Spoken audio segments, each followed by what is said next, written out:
Mr. Osland is Vice President of Parsons, which is a heavy transportation type company, and he's going to talk to you today about business development. All right, well thanks. It's good to be back here. Seems like I've been giving this presentation for years, both here at Sac State but also for Parsons with our younger staff. But I can say this is the very, very first time that it's all being taped and I'm being mic'd. So this is going to make it new and exciting. So a couple things we're going to do here today. There's a lot of material that we can cover here. I've handed the process out. You can follow along with this. The PowerPoint will follow this same outline. So this is basically our agenda today. And then a little later, I'll talk to you about some specifics. This is a request for proposals, a real one that the City of Sac put out. We're going to talk about what that is. And then when we get to about that part, I'll hand these out and you can peruse these. These are actual proposals that have been prepared for projects. Most of them, all of them in Northern California, most of them in Sacramento area. So a little bit about myself. I'm with Parsons Transportation Group. That's a division of Parsons, which is a global engineering and construction firm. We're headquartered in Pasadena. We're about 14,000 people worldwide. We have a huge presence in the Middle East, and probably around 2,500 people over there. And then the balance is largely in North America, although we just bought a company in Brazil, which is a big growth market. So in terms of big picture growth for us and many firms like us in the future, we're seeing a lot more growth internationally.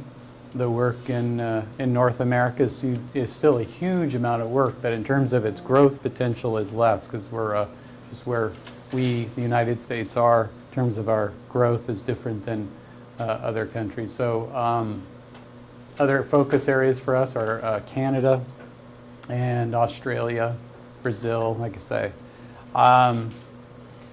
Let's see. I've been with Parsons for about 3 years. I've been doing this engineering consulting for 25 years, and all of that's been with private companies. And almost all the work I do, though, is for our clients or public agencies. And my background is transportation. Parsons, like most companies our size, do engineering in all the other fields as well. Water, buildings, facilities. So we do it all and we have essentially three companies set up to do that. Parsons Transportation Group, which I'm in, Parsons PWI, which is water, and then we have a group that's called Parsons Governmental Services. That's all federal work. So we do a lot of security work, a lot of homeland security work as well. So this process that we're going to talk about is for what we need to do on the private side is we need to win work. Let's cut to the chase. We've got to win work to do work and make money, pay all the salaries, and give us challenging projects to work on. From kind of the other side is if you are a public agency, you follow this process to procure services. So you need help designing a project, approving a project. So there's really two sides of this flow chart. There's the public side, the agency side, and I'll try to point out kind of how both parties operate within this process. And then there's the private side. So if you're an engineering consultant, most of them follow a process very, very similar to this. One thing I'll tell you, though, that if we were out looking for work, not with a public agency, but for example, a private company, which we do. For example, PG&E is kind of quasi-public. But we also do work for aerospace. We also do work for developers occasionally. Under those circumstances, you don't follow necessarily this type of process. So this process is really driven by public law, which requires that you select consultants based on qualifications and that the process is open and fair. So there's rules and structure, and that's what's depicted here. So and just kind of to cut to the chase in the beginning, the top box there is ID leads. That's that point. That's the very beginning. when I say a lead, that may not even be a project yet. It could just be the idea that there's a problem that needs fixing, maybe an unsafe road or a bridge that's growing old and starting to fall down. So that's where we start, and then we finish in today's discussion is when we actually contract for the work. So then we can start working on the job and doing engineering, everything that you all are working on right now. I think this is good for this group. It certainly would have been good for me when I was a junior or senior.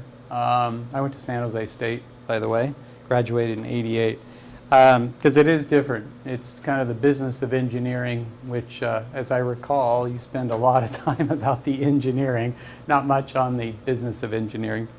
So if any of you have questions along the way, feel free to jump in. If not, you can save them to the end, and we'll reserve about 15 minutes at the end. So let's dive into this. Oops. Yeah, as soon as I say that, it's not working out. There we go. So that's what you have.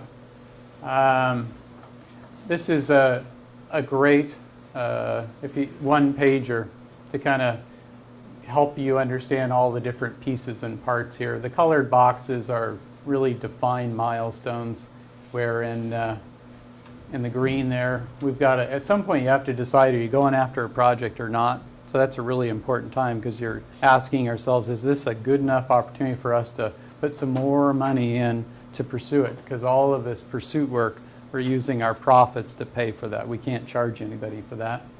There's a proposal. That's the point when we actually submit it to the agency. Usually they pick 3 of their top ranked firms, and the blue will go to an interview. That's super stressful. And then there's a negotiation, and we start the work. So I just wanted to kind of give you a timeline here of that. So hang on to this. This would be really helpful for those of you that are going to go either public or private. It's in a textbook, so it must be right? Yeah. Okay. So hang on to that, but we'll go in now on each one of these. So identifying leads. So this is that, to me, this is one of the funnest parts of this whole process, because it's that right in the beginning, really thinking about, a lot of this has to do with what is the value we bring to our society as engineers and planners, etc.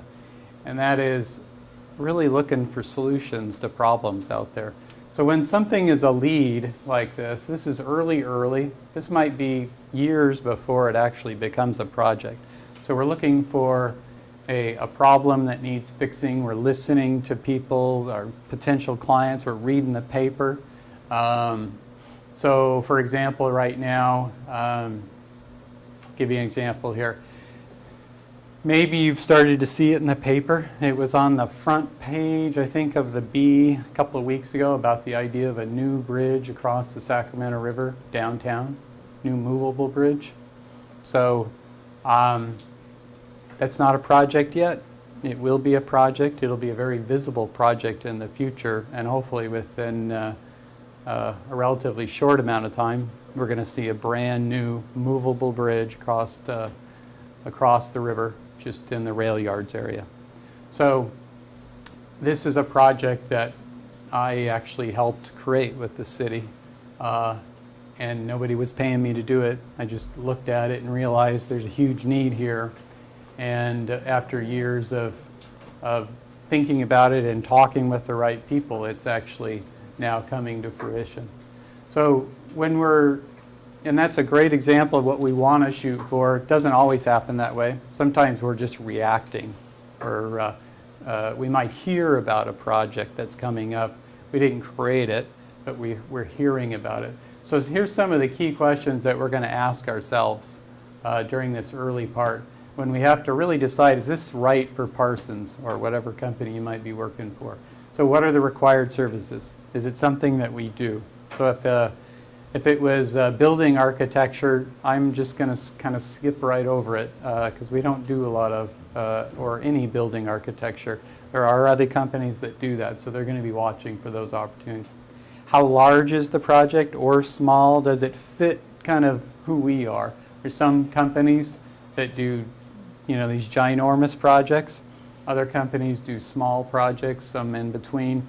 U.S. economy is super competitive, always has been. It's the beauty of our system. And I can guarantee you anything that needs to get done out there, there's a company out there that's just perfectly sized to do it. So you have to really know what your shtick is. What's the potential fee? Is it a large enough project? You also want to know kind of the potential fee because you need to assemble teams. We don't normally do any of these projects alone. We always have to have sub-consultants.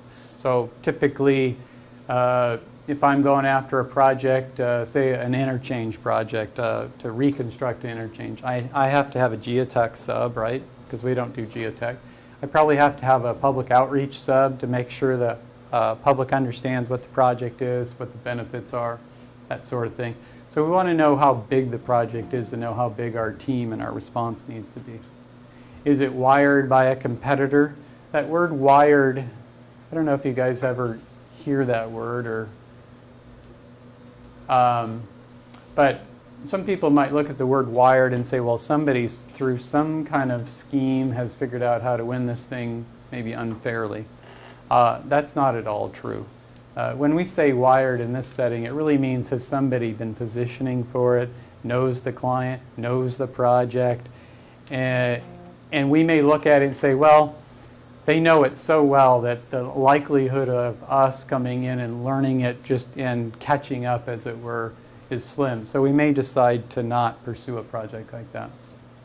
And that last one is what I've already said, and that is, does the project fit Parsons? Do we have a shot? That's the question we have to answer.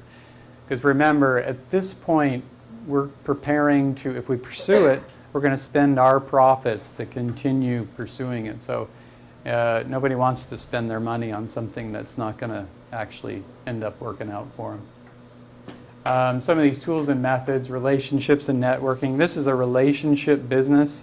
That is true no matter which side of the business you're in, public or private. We're delivering services primarily. And sure, there's plans and specifications and reports that are a result of that service, but it is a service business, so you need to have a network. There's these things called IMS sheets or lead sheets. There are companies actually out there that look for leads, and then you can subscribe to their sheets that'll give you that information. Not really useful, because by the time, if we hear about it through a lead sheet, it's kind of too late. We should be more in front of it than that. And then nowadays, with the web being what it is, there's a lot of information out there that you can collect online. So now we've done that lead finding that we talked about. So you got to do something with all these leads, because the reality is you're probably going to have more opportunities than you can pursue. And so you need to focus on the ones that make most sense. So in this phase here, we're researching and prioritizing our leads. We do that with lots of different tools, all the way from just a simple spreadsheet where you can put all your leads, would eventually will become projects, and some basic information that helps you, some of that information we just talked about, that'll help you prioritize these. Timing is a big deal. When are they coming up? If it's 3 years from now, I'm not going to pay a lot of attention this year. If it's 3 months from now, it might be too late if I just heard about it. So that we can use simple spreadsheets. Parsons, like a lot of companies, though, we have a system in-house that's manages all these leads. So in fact, it's pretty robust. Anytime anybody talks to a client or talks to other folks about a lead, they can just go online, put the information in there, puts it into a database, and everybody in the firm, if they want, can go see it. And they can see who talked to who, when, and what are our relationships. It's a good place to store all of that intelligence, because we're spending a lot of money to collect this information, so we need a place to put it. Talking with the client. Don't make things up. I see this a lot.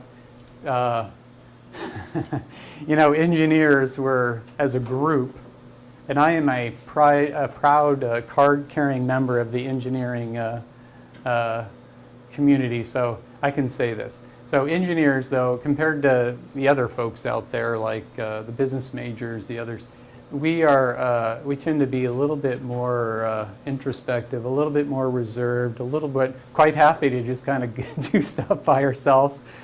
That's not true all over the place. So I find sometimes with engineers, you know, we'll ask them to go talk to the client, and they're like, I don't want to do that. I mean, I'd rather just figure it out myself. And sometimes they just make stuff up. And I don't mean that in a you know, a bad way. They tend to kind of guess what they may be thinking. And really what we want to get at is we really want to understand what the client really wants. Let them tell us what they want. That's what mandevilling is. It's just a way of asking questions in an open-ended way so people, and this is great if you have a boyfriend, girlfriend, husband, wife, kids, just let them just say what's on their mind rather than kind of leading them one way or another. There are whole chunks of training you can get on those techniques as well. Another key question is, when is the RFP? That's that timing thing I've already talked about. When's it? If it's 3 years out, I don't have enough time to probably focus on it. But if it's 6 months out, that's perfect. It gives me enough time to figure it out, but not so little that it's too late. This second to last one, drivers and issues. Why are they doing this project now? That's one I really love because it's really about the value that we offer.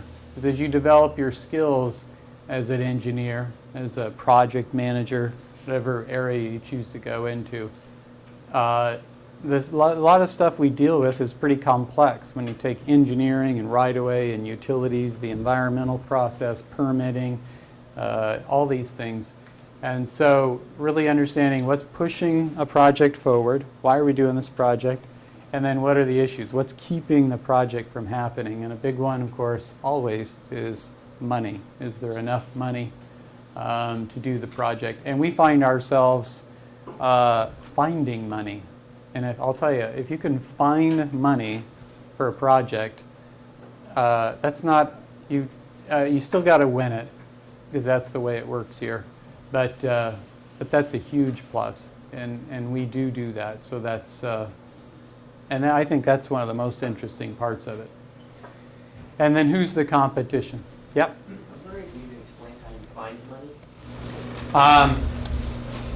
So a couple of ways. Well, I'll kind of stick to the same example. So this bridge project over the Sac Bridge, or Sac River. So in that case, we identified the drivers. So the driver is, there's a couple of drivers, but a big one is right now on I Street, bikes, peds, and autos are up on the second deck of that bridge. It's built in 1911. It's owned by the Union Pacific. One of these days, Union Pacific is going to roll into the city and say, the two cities, because they both have traffic on the bridge, and say, well, our bridge was built in 1911, we own it, you're there as guests, and we need to replace it, so we need you to pay for it. The Union Pacific can do that. Now, it'll be a negotiation, so they'll have to work out who's going to pay for what, but it's a lot of money. It's a movable bridge. Also, when you look at that location, think about, if you aren't familiar with it, it's a swing bridge.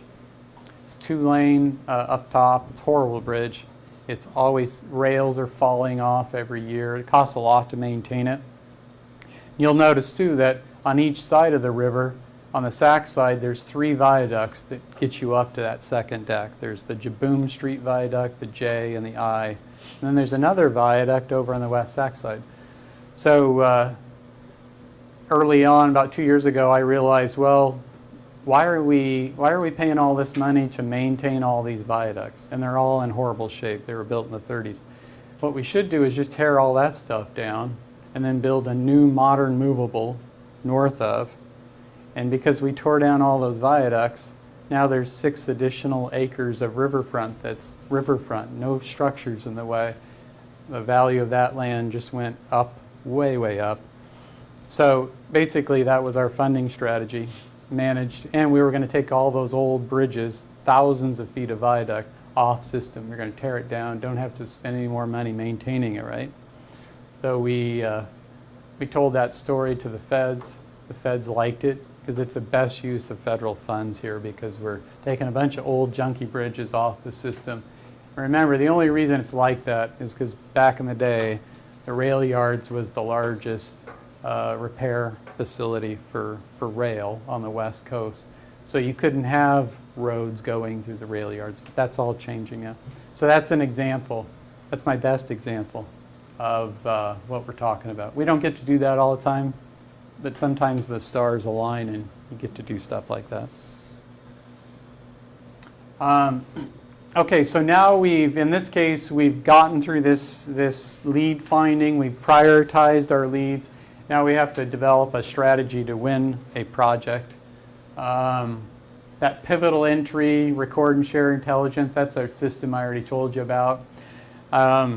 We have to open a pursuit budget. So we're pursuing this work, right? And we need a budget just like a project. We're going to prepare a proposal ultimately and go to an interview.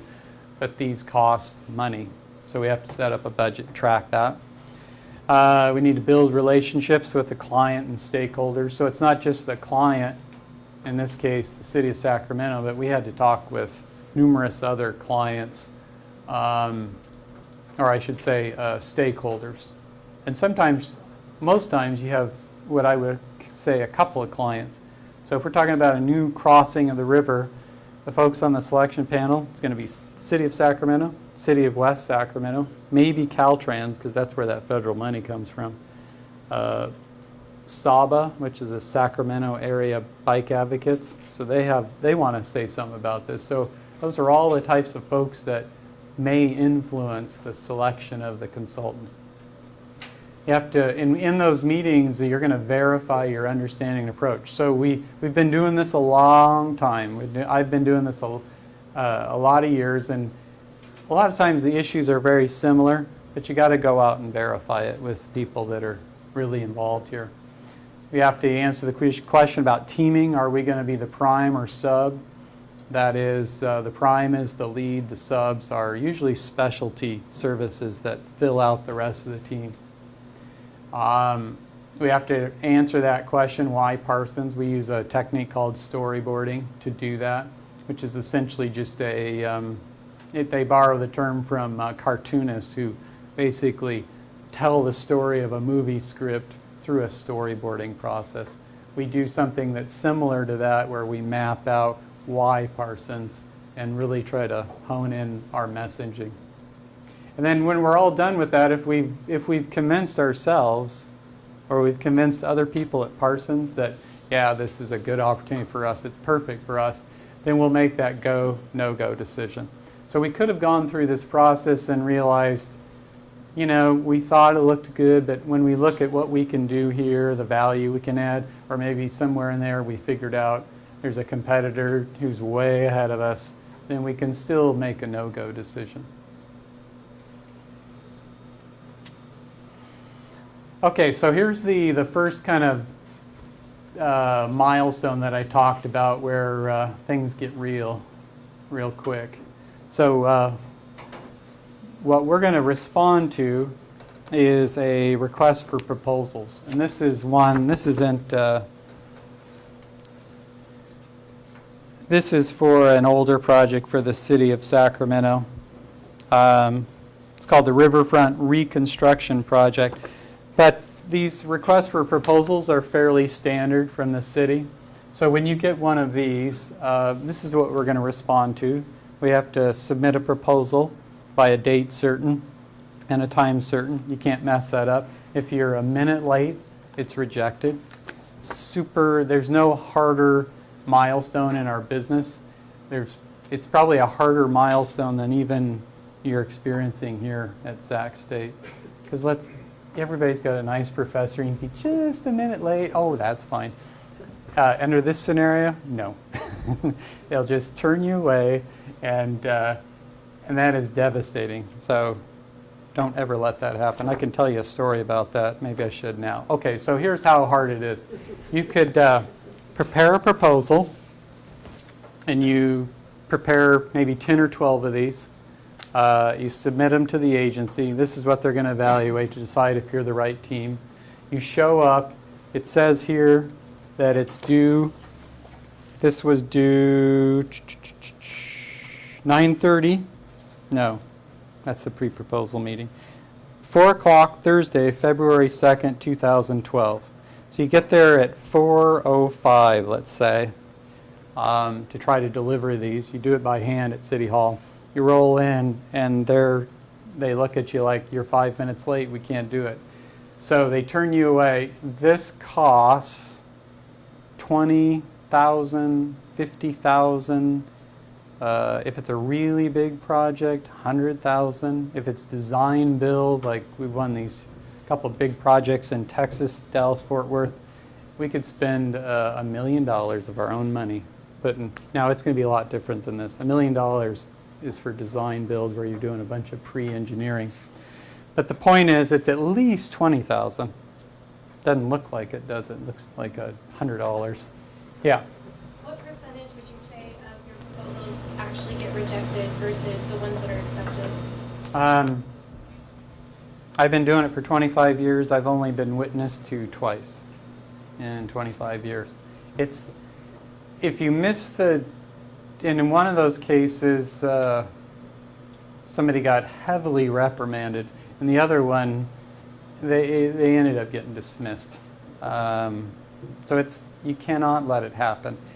You know, sometimes there's excuses, but I mean, we'll do things like if it's due. We had one where it was due in Carson City, and had to go over US 50. So sometimes we'll send, it's crazy, but we'll send 2 drivers with duplicate sets, 10 and 10, 2 drivers. So even if one car breaks down, we're going to make it there. Because, you know, pay somebody mileage plus their time, that's, I don't know, $500 for an extra. But if it's our insurance policy, because UPS, FedEx, they can say, yeah, we'll get it overnight for you, and it's guaranteed delivery by whatever, 8 or 10, right?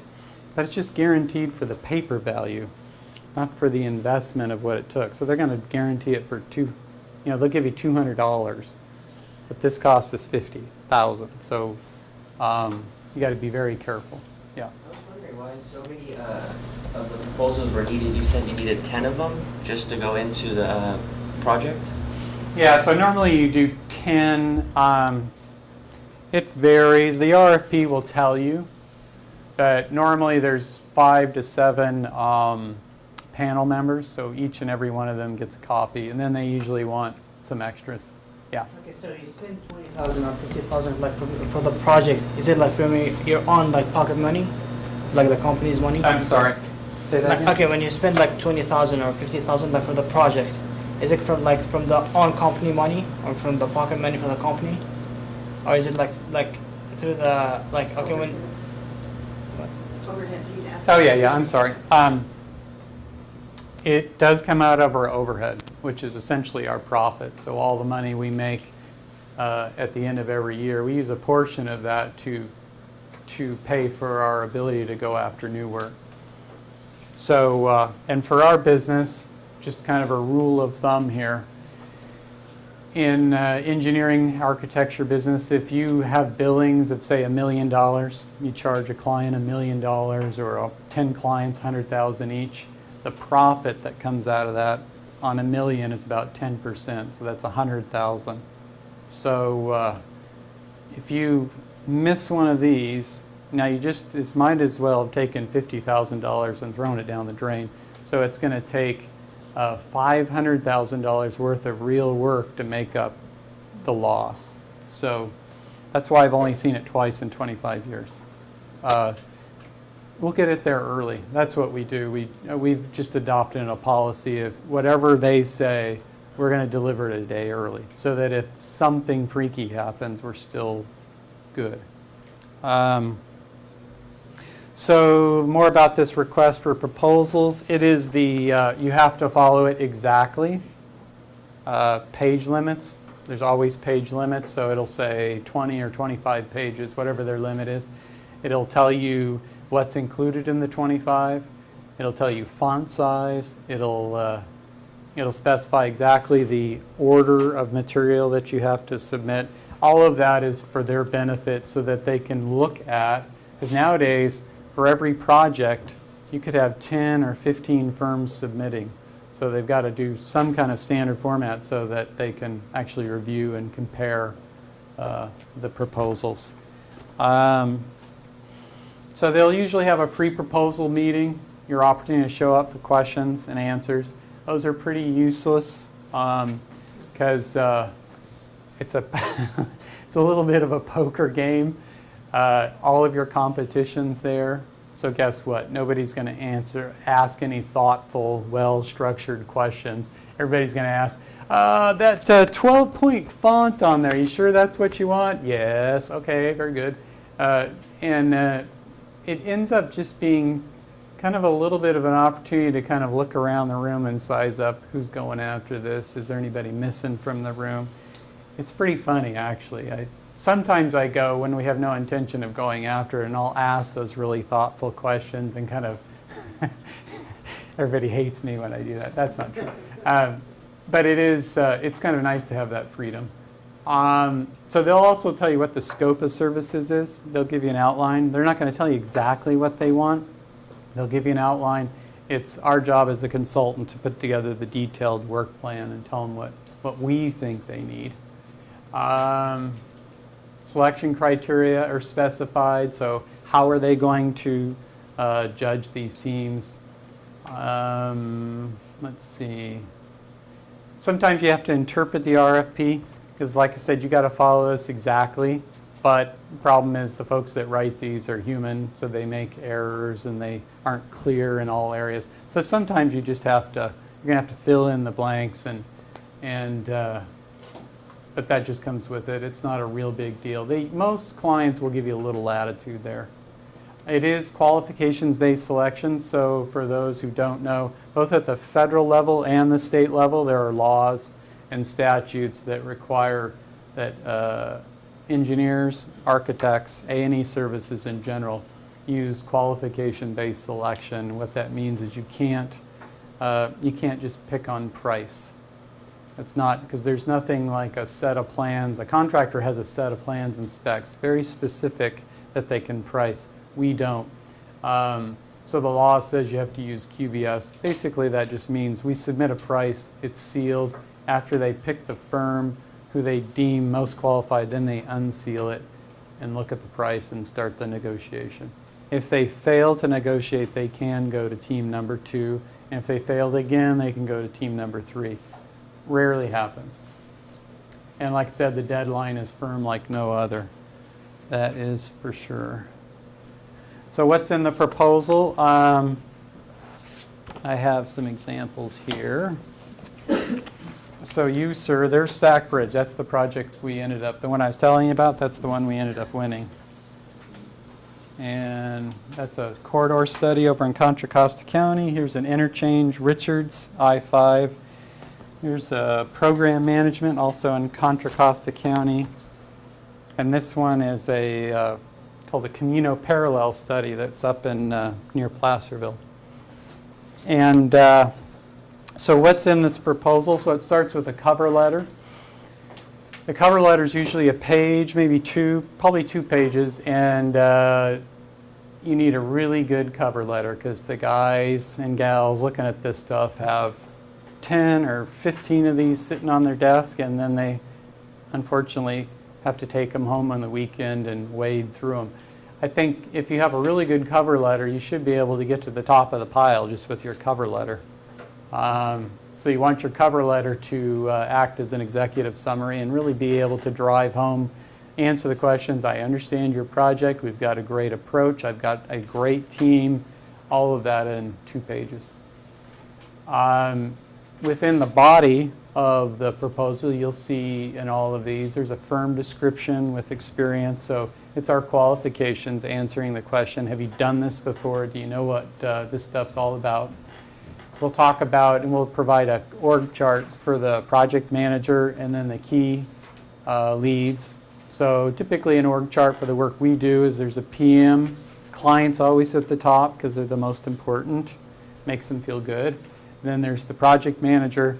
And then the leads I would have typically would be somebody needs to lead the structures group, somebody needs to lead the roadway group, somebody needs to lead the environmental approval, public outreach. You know, on that point, the public outreach, I've said that twice, so for those who don't know, you'll probably get a good inkling of this if you haven't already, like in CE 190. But these are civil projects, so these are people projects. The public out there sees all this stuff we do. They use it every day, and that's nowhere more true than transportation. And because of that, everything we do has to be communicated out to the public. So that's why we have the outreach. It's a part that I enjoy because actually the public will make our projects better if we listen to them and we take the time. And so those are just kind of going back to that org chart. So those are the wide variety of leads that we'll show.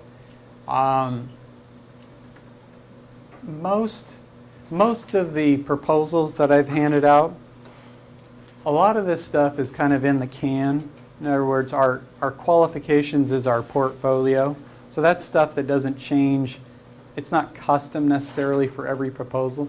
The piece that really should be customized for every proposal, its original writing, is the understanding and approach. So that's the very specific understanding of a certain project and what would our approach be to make it successful.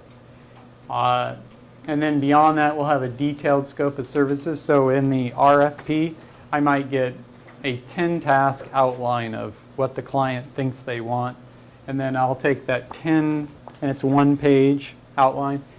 That'll turn into probably 10 pages of detailed description of what we will do, how many of what we will do. It really serves as the basis for a contract if we get selected.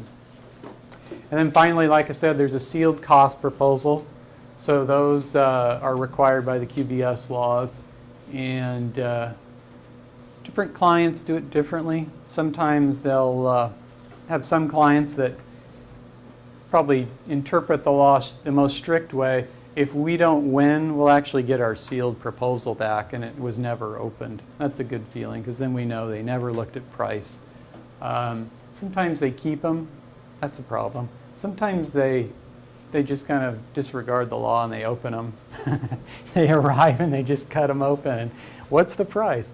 That is against the statutes. So you can't do that. And if you do that as a public agency, usually you're going to get a warning from an organization called the ACEC. But it's a hard one to deal with because we're talking about clients and public agencies, and we're not going to call them on the carpet if it hurts the relationship necessarily. So key elements has to be concise, responsive, active, persuasive, interesting, compelling, and it has to look good. You have to use some graphics. And particularly in this next piece I'll talk about the going to the interview. Graphics are really, really important. Okay, so we usually you get about anywhere from 2 weeks to sometimes 4 weeks to prepare these proposals. Those are real typical. So you'll take the 2 to 4 weeks it takes to assemble that. You'll submit it to the agency. They collect them, and then they'll distribute those out to the panel members. Usually they have a panel already identified. Usually 5 to 7. It's usually not even, odd, so there's no ties.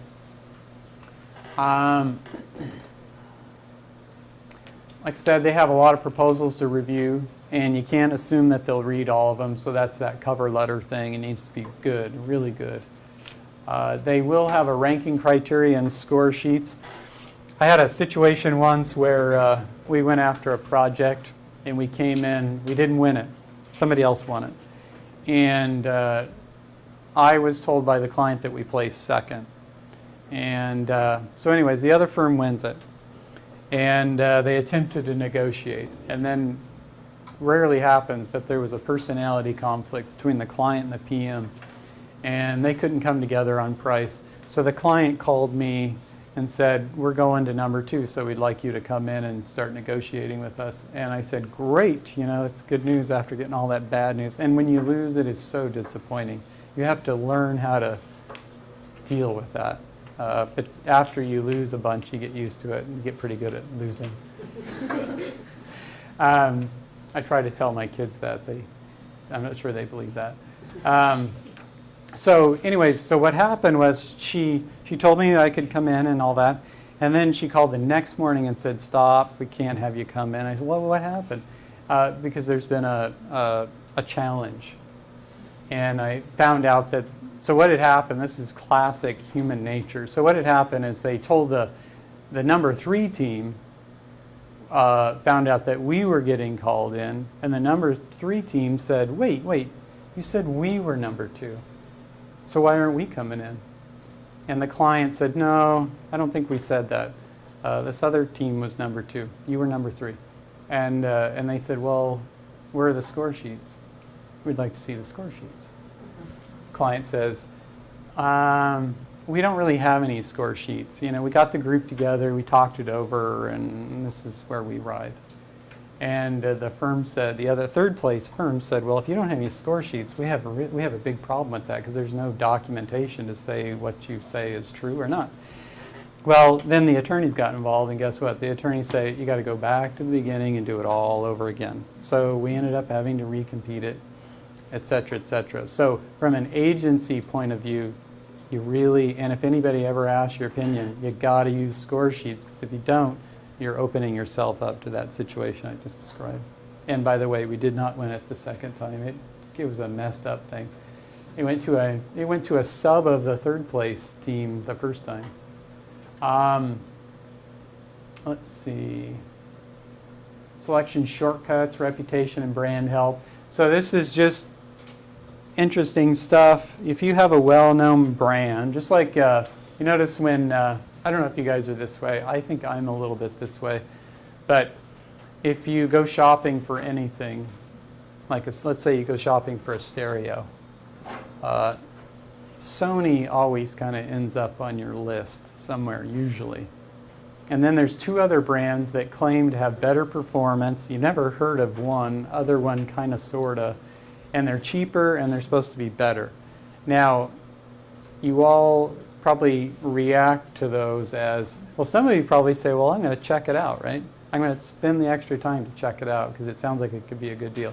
Others of us who might be busy or just, I don't want to get into this, just buy the Sony, pay the $10 more and get the Sony because you know.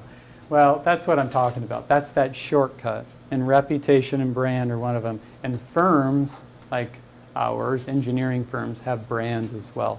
And I'll tell you, I've seen some horrible proposals written by some great firms, and they always float to the top because they've got that brand that they've built years developing.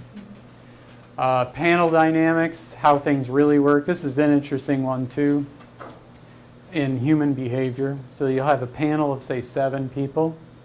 Some of those people are very junior. Some of them may be involved with the project for years to come.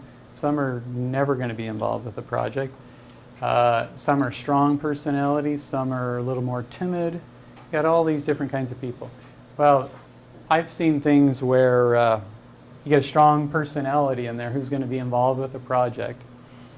Now, all these people get 1 vote, right? So you'd think mathematically just add up the 7 votes and the highest score wins. But the dynamics I'm talking about is you get a strong personality who has a lot vested in this. You get a more timid personality, more junior person, let's say, who's not going to be involved.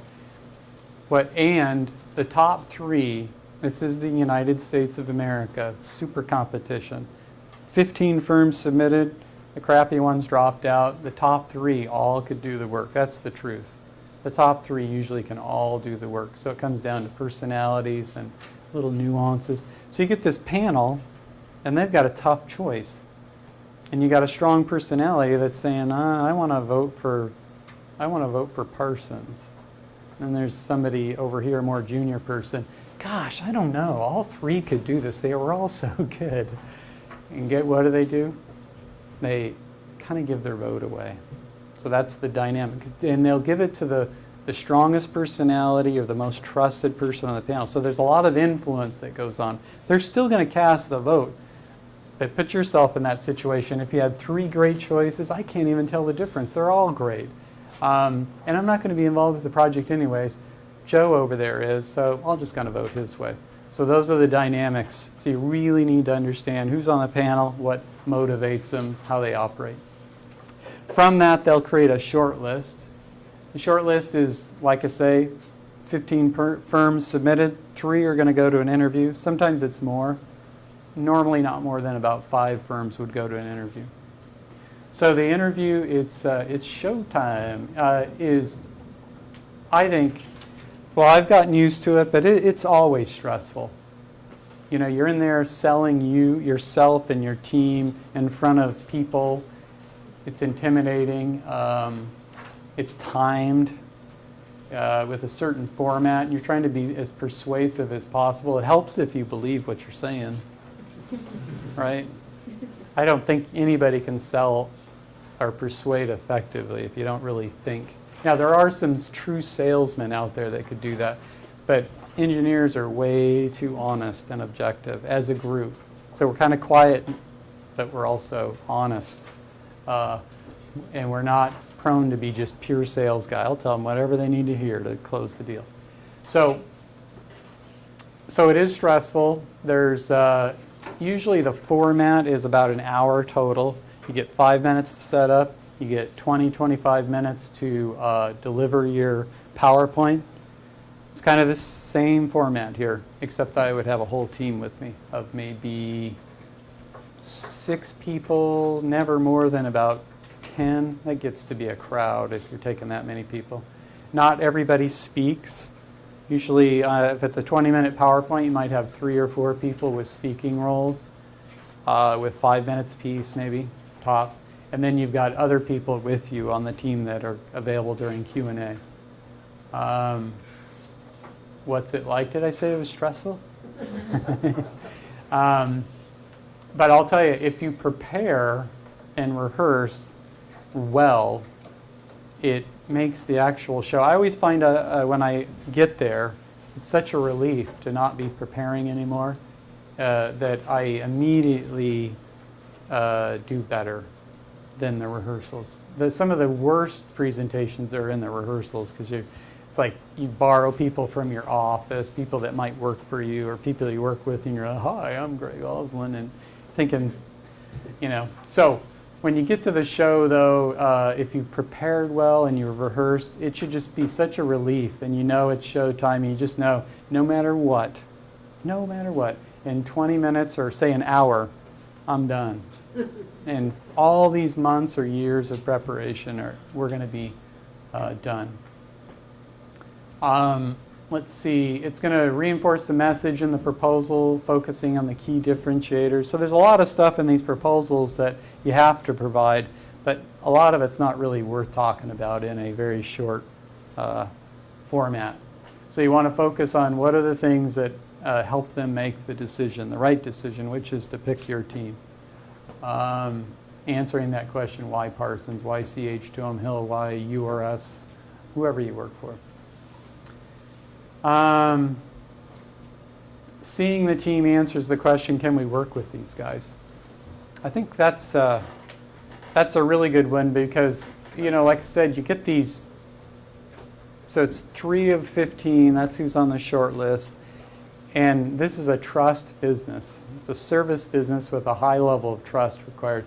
So getting in front of people, seeing how the team's working together, can they laugh? Can they speak well? Are they passionate about what they do? That's what clients want to see. They want to know, can I work with these guys? Because I'll give you the example that I always use with people. I think it's kind of an amazing part of our business, and that is that, you know, if you go hire somebody to do your taxes, you might work with that person and I do my taxes because I'm an engineer, I love that stuff. But if I had to hire somebody, I mean, you're going to hang out with them for maybe 1 day, they're going to go away for 2 weeks, get your stuff together, maybe it's 4 weeks, I don't know. But, so that you want to trust these guys, right? They're your taxes. But So that's one end of the spectrum, let's say, and then the other end of the spectrum is if you were buying a hot dog from a street vendor. You buy the hot dog, and very short. It's only $1, let's say, and you're gonna buy the hot dog, try it, eat it. Whole deal's over. The whole deal's over in, like, I don't know, if you're a fast eater, 3 minutes. If it's a crappy hot dog, you can complain right there, and he might give you your money back. And even if he doesn't give you your money back, it's only $1, so you walk away, lesson learned, right? You don't need any trust there. Taxes, you need trust. Doctors, you need trust. With engineers, here's where we're at with engineers and architects and the work that we're all doing. I'm going to hang out with these guys for 7 years. And we're going to work on a project that costs $100 million. And if I really end up don't liking this guy, it's really hard to fire him because we've invested so much time and energy to bring them up to a high level of understanding. And if I fire him, it's not going to look good for me or the city. So we can't fire him. So if I can't fire him, I really got to know, can I work with these guys? And it's not just going to be 10 minutes or a year. Sometimes it's 5 years, 3, 7 years, pick your number. So you can see the level of trust really has to be high. And that's why it's a people business. And the reality is that's why it's so important to position early, get to know your client, and answer that question for yourself as well. It's not just the client, can they work with you? Can you work with the client? And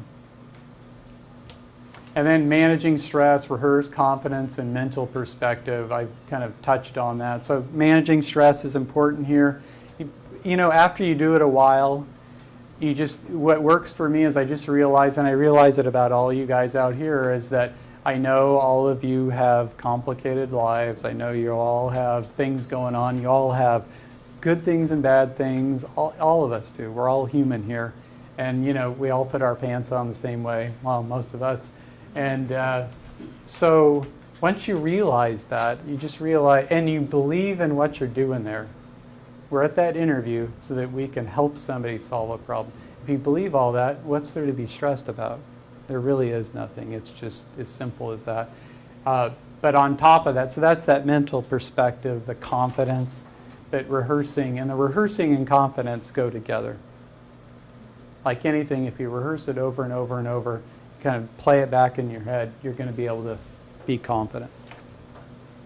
So the agency selects the consultant.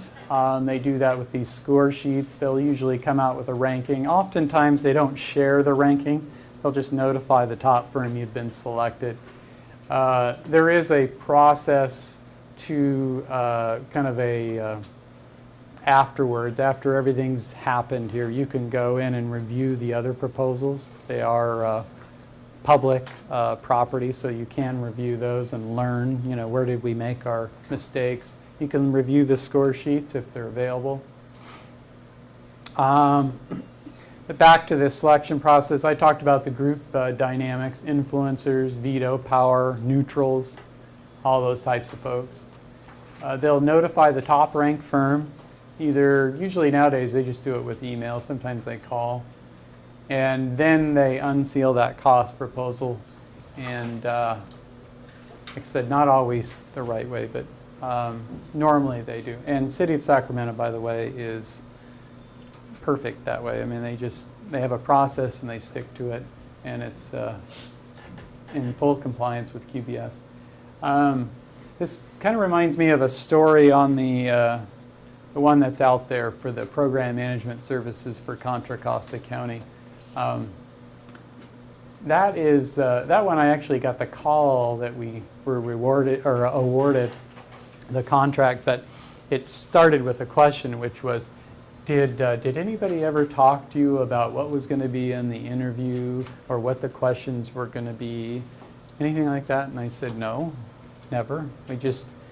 All I can tell you is we prepared, you know, a lot, and no, nobody ever talked to us.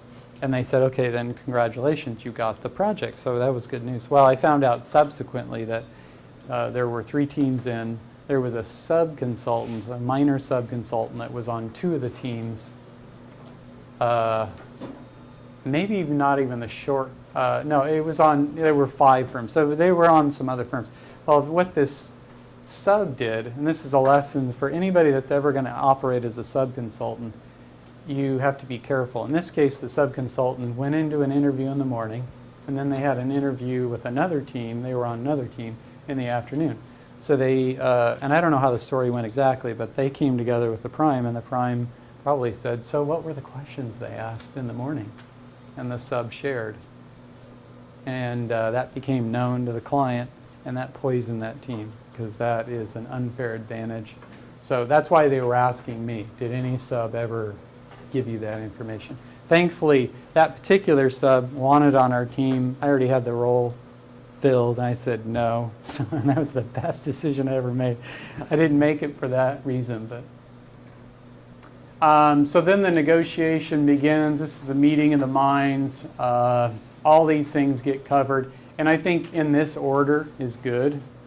First of all, what are we going to do for you, and how long is it going to take? So we're not going to talk about price yet. A lot of times the client wants to go right to price and say, well, you gave us a fee for $1 million. We want it to be $800,000. Make it so. No, not so fast, not so fast. Let's go talk about what you want, and then we'll get to that answer. So we'll talk about the scope, and then the labor hours that are required to deliver that service, that scope. And then based on those labor hours, we'll look at billing rates and expenses. And then with the hours and the rates, we can give you a not to exceed price. And then finally, there's a lot of contract terms, insurance, indemnity. So what happens if things go bad? What if there's an accident? Who pays? The reality is, if there's something really bad goes wrong like that, it's going to get settled by a judge, more than likely. Or our insurance companies will work it out. So but there's a lot of terms in here we usually deal with in terms of who's going to pay what, but usually it's going to be decided by a judge, maybe even a jury, hopefully not. That's pretty uncommon, by the way, things going bad like that. And then when we're done with that, we'll execute a contract, and that documents the agreement. And then final slide here. So this is the setup. So this is the last thing that we do internally so that we can start working on the job. So we'll set up a work breakdown structure based on the scope. Those are all of our charge budgets and task numbers. We'll execute sub-consultant agreements with each of our subs so they can work and bill us. We'll put together a project guide, which is really kind of basic information for doing a job. What's the schedule? Who do I talk to about various things? What are roles and responsibilities? What's our quality plan? When are we going to do checks? Things like that. So that is it. Yeah, and finally we get to start the project. So everything, this whole process I laid out, remember, we didn't get to charge any of that to the client or to a project.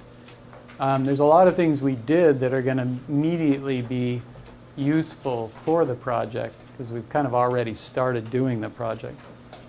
And before you ask any questions, that just reminded me of a little kind of anecdotal thing. So, you know, so there are times when you could win a project, for example, by saying, well, I'm just going to spend some of that money, my own money, to kind of do the project. And I'll go in with a better mousetrap. That could be one strategy, right? And I think most always winning involves coming up with a better mousetrap, having the relationships, and then even though they're not looking at price, does the client perceive you to be economical? They're not going to charge me an arm and a leg. And they'll know that just through reputation. So there's 3 big kind of areas: price, service, innovation, if you will. But there have been, it's happened to me twice, I think. You think I'd learn the first time. I told myself I would, but I didn't. Where we went in and we really figured the project out. And we took a lot of time to figure the project out. We looked at 10 different solutions, and then we threw out 8 because we did enough engineering to say, nope, those 8 don't make any sense. It's these 2. And then we went in and pitched the 2. And we were dialed in, and we didn't get the job. And we went to the client in the debrief and say, what happened? Why didn't we get the job? And they said, well, we really wanted to give you the job because it's clear you did a lot of work. But you guys kind of came off as not very creative. You didn't have a lot of solutions. You didn't have, the other firms had like 10 different solutions to pick from. And I'm thinking, I didn't say it, I was thinking, yeah, but we looked at 10 and those other 8 they have don't work. So we did the work to convince ourselves. So there is a need in this kind of environment, a sales environment, to do all the work. It's still good to do all the work, but you have to kind of suspend your conclusions a little bit until this thing is won. And you can show up on day one and say, by the way, you liked all 10 of our ideas, right? But we've already done enough work to show that 8 are no good, and here's why, because you have that person-to-person ability to go back and forth. But don't do it in a proposal, because remember, they can't ask questions of the proposal. They're just seeing what they're seeing. Now, if you want to do a little bit of that, you can do it in an interview. And I've done that too. If there's something I thought would be a great idea but a little sensitive, I'll wait till the interview and pop it on them. And then I can kind of see the body language. And if they start squirming, like, well, that's the worst idea I've ever heard of, I can read that and say, no, no, no, check it out. And then you have an opportunity to explain it a little bit, right? So anyways, that is it for the show. So we get 15 minutes, right, for Q&A, anything. Now, you can ask anything about what we talked about, or if you want to ask questions, general questions about the industry or trends or any of that, I'm happy to do that. I love trends. Yeah? I was going to ask you, getting back to taxes, when you do lose a proposal, can you use that as like a big tax write-off? Well, we're a business, so we do tax write-offs, and I'm trying to remember if the cost of sales, I mean, normally we're, on the whole, we're in business to make money, so, and Parsons is profitable. So we wouldn't use it as a write-off per se, just that way, but it does figure into our bottom line, and it is, when I said earlier that we don't charge the client for this, kind of along the lines where you might, do you have a minor in accounting or something, or interest in that? Okay, so we don't get to charge them directly, but it does get rolled into our overhead rate, okay?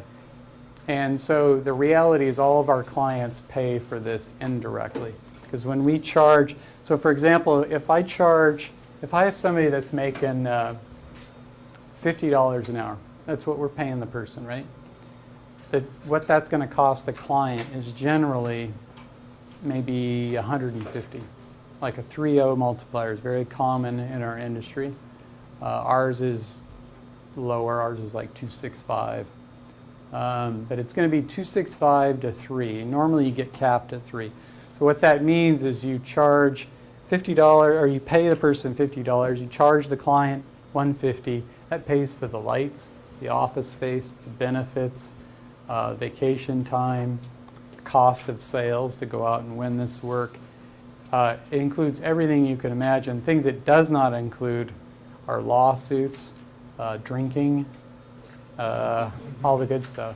But there's a bunch of stuff that are a bunch of things that are unallowable in our overhead rate.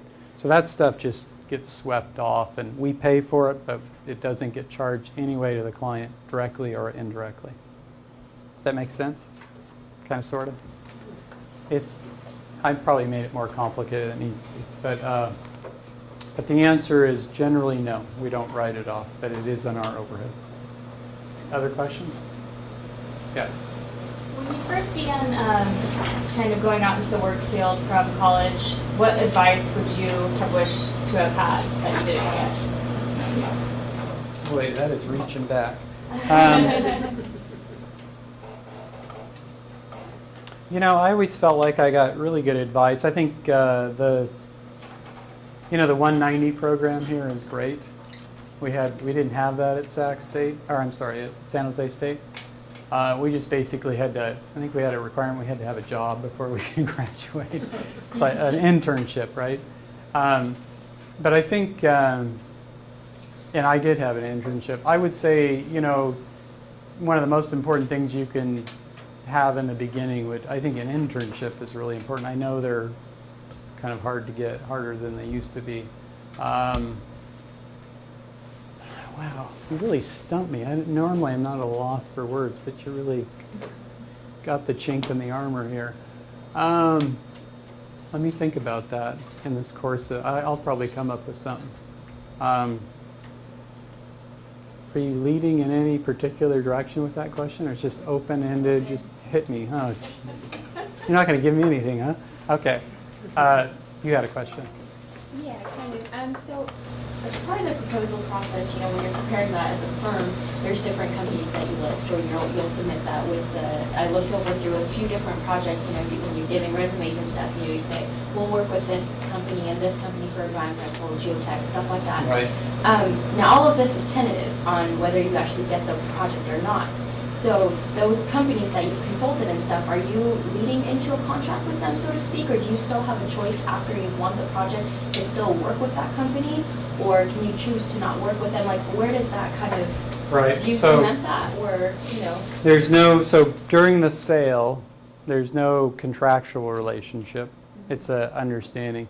There is sometimes, and in fact on Sac Bridge, we did have an exclusive teaming arrangement with a movable bridge firm that said that they can only team with us.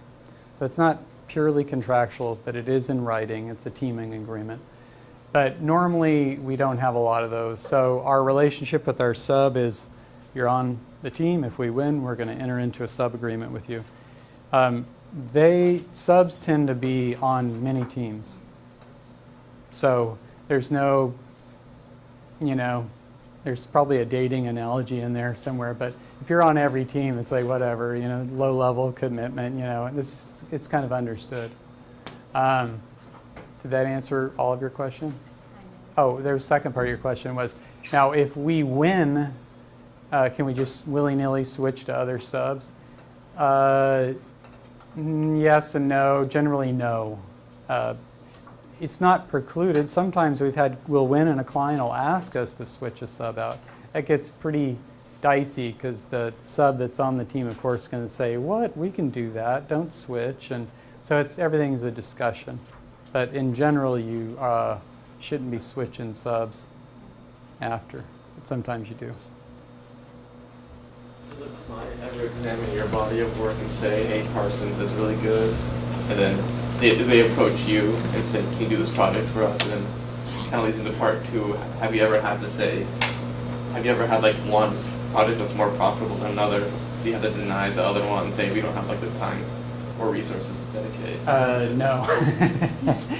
We would never turn down work.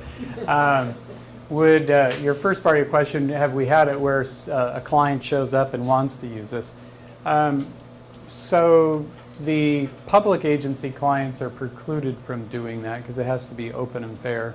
But if it's a developer, so we just had this happen. We had a developer contact us and one other firm and said, we like both of you guys. Can you come in and talk to us about our project?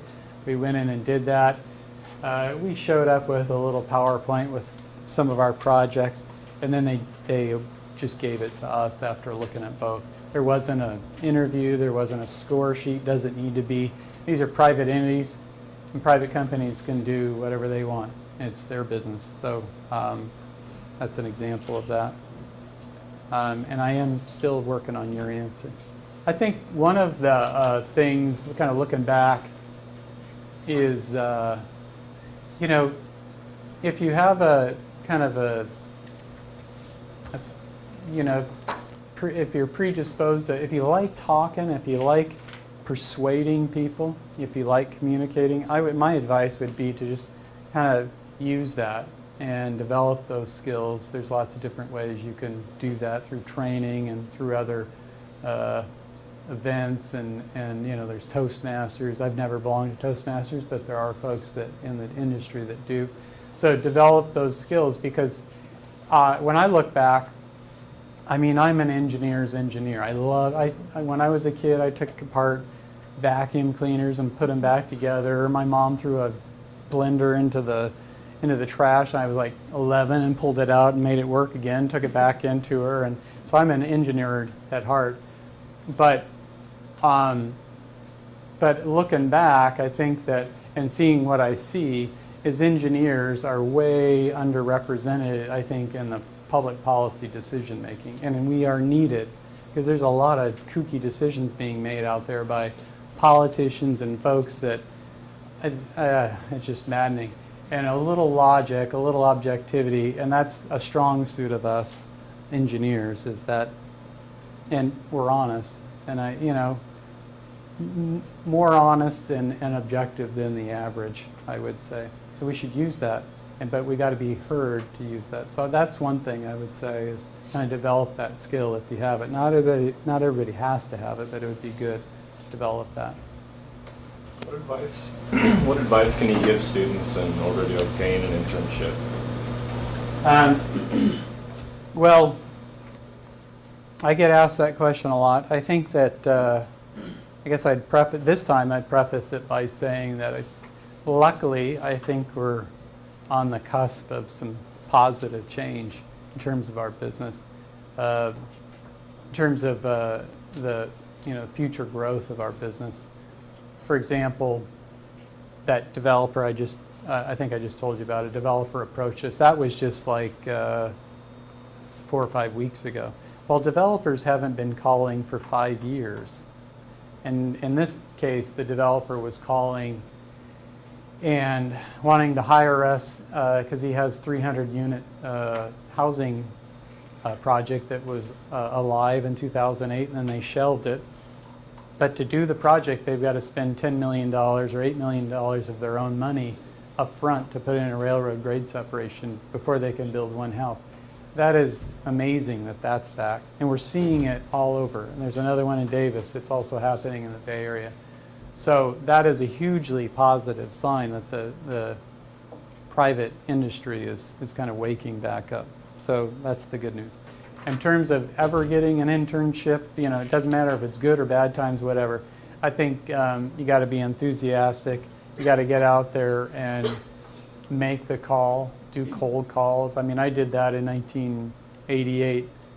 Called somebody, got talking with them. They kept putting me on hold, not physically on hold on the phone, but they weren't ready to bring me on. The project was taking more time to come online. And then finally he said, well, call Dave Lavelle over this other company and go. And so I just drove over there, walked in and asked the receptionist, I'd like to speak with Dave Lavelle. So he came up and I just kind of told him what I was looking for. It was very clear what I wanted. I wasn't a jerk about it. I was just confident but not cocky, right?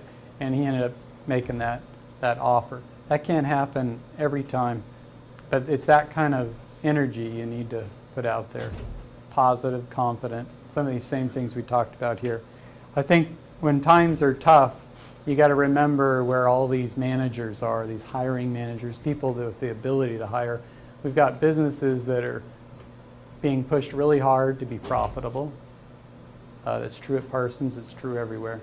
And one way to do that is reduce costs. And there's just a lot of pressure, a lot of sensitivity.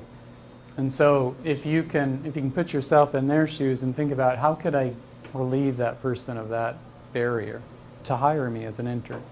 So where this goes is I'll work for free.